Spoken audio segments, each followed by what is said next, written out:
there are a couple things happening within the collective, you might say, within our collective evolution, that is inviting us to not just one way of communicating. And quite frankly, even if a child is verbally communicating, there is still more information that is accessible through other means of communication. So, so before we start having this conversation, what I'd like to do is just a little piece of energy work with you that just opens you up to every and any kind of communication. Because at the end of the day, no matter how you get it, getting it feels amazing. No matter how you connect, it just feels good to connect. So let's go ahead and close our eyes for a second. And just take a nice deep breath right into the center of your heart space. And you'll exhale that out 360 degrees around you. And again, you're drawing in everything that you need, require, desire. And you're exhaling out everything, all the beliefs, all the emotions, all the thought processes that just don't serve anymore. Yep, and then one more deep inhale into that heart space and exhaling back out. And then the first question I want to ask is, how do you communicate with yourself? Yep. What are some of the ways in which you communicate with you? Meaning, what's some of the language that you use to describe yourself? Is that language used to inspire you? Or is that language more often used to minimize? Yeah. So we're just getting a handle on, how do we communicate to ourselves? What do we say? What do we make things mean? Right? Okay.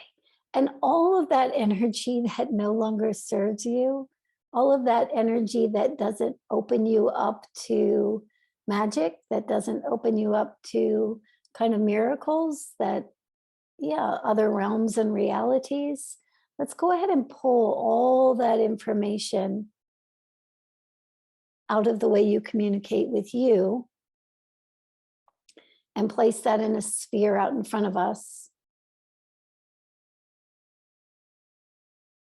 And we're going to blue star that. We're going to put a little blue star right in the center of that sphere. And we'll spin all that information that no longer serves you. We're spinning it to clear. Keep spinning it. Sometimes there's a lot of it.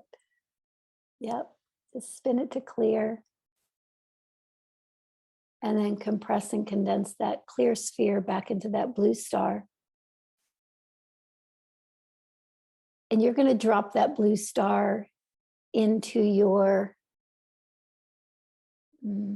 capacity to up-level your communication with yourself.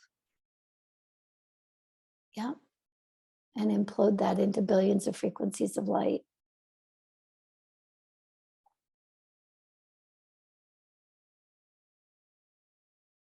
Okay, so here's another piece that's coming in. So never know where any group is going to go, but this is a really good one.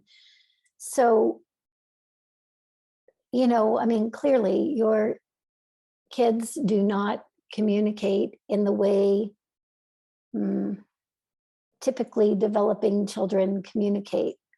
They communicate beyond that, right? Their communication style is a uniqueness, not a brokenness, but a uniqueness. Their communication style is a gift when we see it as such. And it's definitely an invitation, right? So again, even if your children are verbal, they may not communicate about the same things that, kids communicate about. They may not communicate about the things that we communicated about as kids.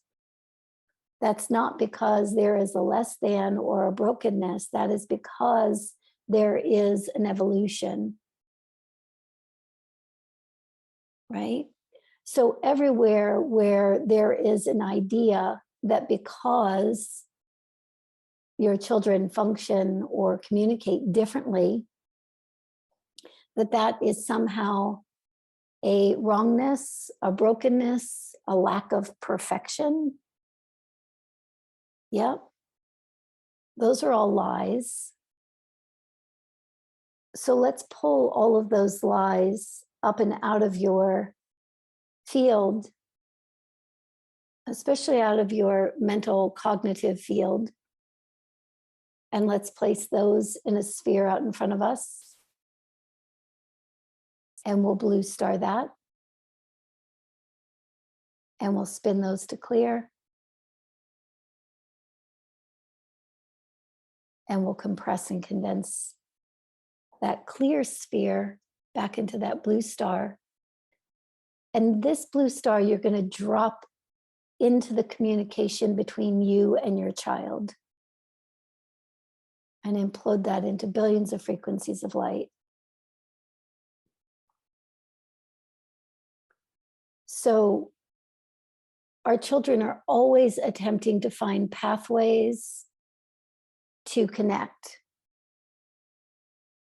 We can assume because sometimes they don't look like they're showing up, or they don't look like they're fully present, or they're connected more deeply somewhere else. We can assume that they are not simultaneously or also connected directly to us, or attempting to connect directly to us. And that's not true.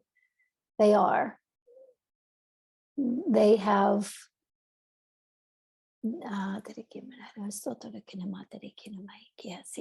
they have multiple dimensions of connection points, access points. They can be connected to your consciousness here and now, while simultaneously being connected to other realms, other realities. Yeah. And so they're always present to some degree. They're always watching, witnessing, listening, noticing. And this is not bound by time and space. This is not bound by you're in the room with me, looking at me and responding to my question. It's not like that for them, but they are always attempting to find a way to connect and communicate. Okay, right there, right there. So we're going to open this heart space of ours,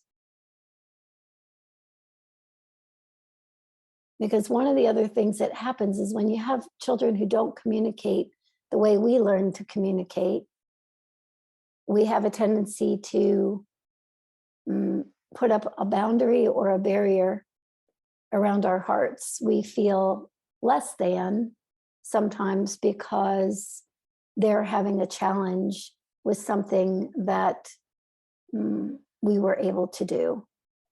Yeah. We feel less than as a parent because they're not supposedly able to do something that we were able to do as children. Yep. And so we put this buffer, shield, boundary around our heart space. And nothing cuts off connection and communication, telepathy, like a heart that has been cloistered, So let's remove that shield. Nobody's doing anything wrong here. Nobody's broken.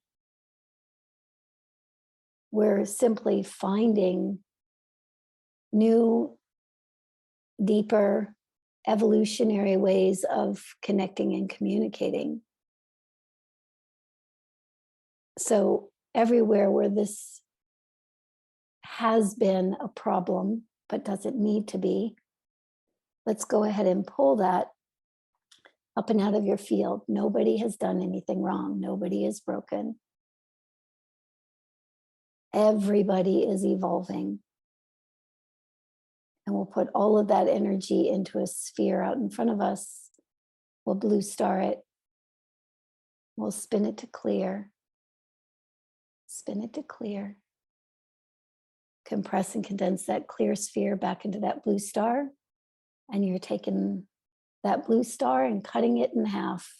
It's like part of you is going to go into your ability to keep that heart wide open.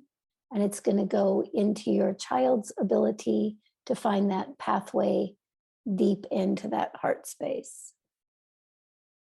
And we'll implode that into billions of frequencies of light. There we go, billions of frequencies of light.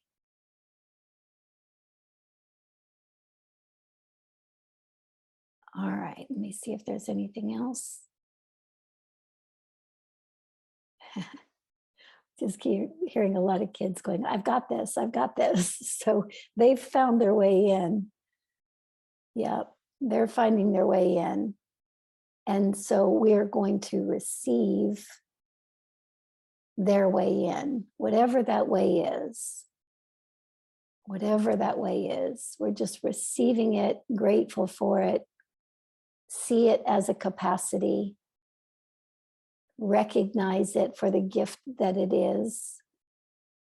Open, open, open, open, open, open heart. Open to new possibilities.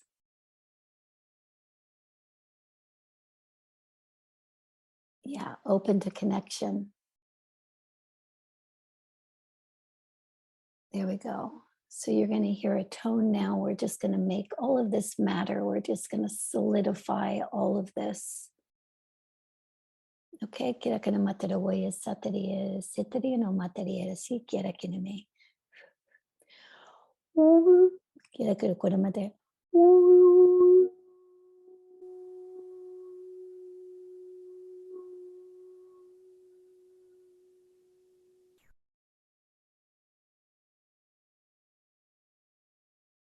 Nice deep inhale and exhale. Breathe in deeply, deeply, deeply into that heart space, your capacity to connect, to communicate, to co-create. There you go. And exhale anything else out that is not that. There we go. Anything that's noise, distraction, debris. Here we go. And one more inhale right into the heart space. Just feel that connection. Feel that presence. Feel that capacity. And exhale back out everything that's not that. And when you're ready, we'll open our eyes.